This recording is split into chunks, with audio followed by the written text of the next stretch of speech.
ও মাই god!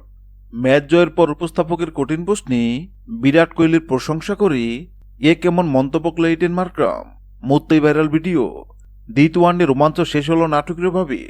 রায়পুরের শহীদ বীর নারায়ণ সিং আন্তর্জাতিক স্টেডিয়ামে টিম ইন্ডিয়ার দেওয়া পাওয়ার সময় ৩৫৮ রানের লক্ষ্য তাড়া করে ৪৯.২ ওভারে ৬ উইকেট হারিয়ে জয় ছিনিয়ে নেয় দক্ষিণ আফ্রিকা। ম্যাচের পর উপস্থাপকের কঠিন প্রশ্নে ১৭ রান করে এইডেন মার্ক্রাম এমন মন্তব্য করেন যা মুহূর্তে ভাইরাল হয়ে যায়।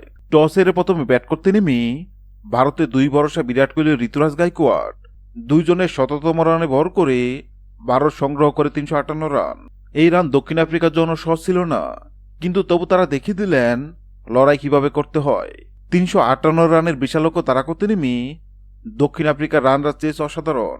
এইডেন মার্ক্রাম করেন দুর্দান্ত এক সেঞ্চুরি। ম্যাথিউ ব্রিপস ও দেল ব্রেভিস করেন দারুণ হাফ সেঞ্চুরি। শেষ পর্যন্ত ৩৬২ রান তুলে ৪ উইকেট হাতে রেখে ম্যাচ জিতে নেয় প্রোটিওরা।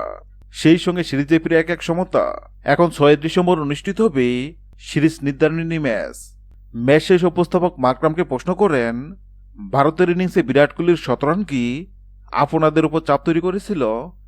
মার্ক্রাম এক মুহূর্ত না ভেবে বলেন, কোহলি এমন একজন খেলোয়াড় যাকে দেখে আমরা অনেক কিছু শিখি।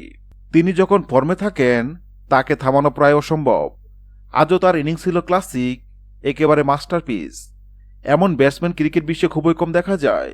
ওর মতো ফিটনেস, আগ্রহ, মানসিকতা শক্তি সত্যি অনুপ্রেরণা। তিনি আরও যোগ করেন, কোহলির রান আমাদের উপর চাপ তৈরি করেছিল, কিন্তু এমন একজন লিজেন্ডের বিপক্ষে খেলতে পারে বড় সম্মান। শেষে তিনি আরও যোগ করেন, বিরাট কোহলি শুধু একজন ব্যাটসম্যান নয়, তিনি বিশ্বে ক্রিকেটের এক জীবন্ত কিংবদন্তি। হ্যাঁ দর্শক, যদি ভিডিওটি ভালো লাগে লাইক দিবেন এবং সাবস্ক্রাইব আমাদের চ্যানেলের সঙ্গে থাকবেন। ভিডিওটি দেখার জন্য আপনাকে অসংখ্য ধন্যবাদ।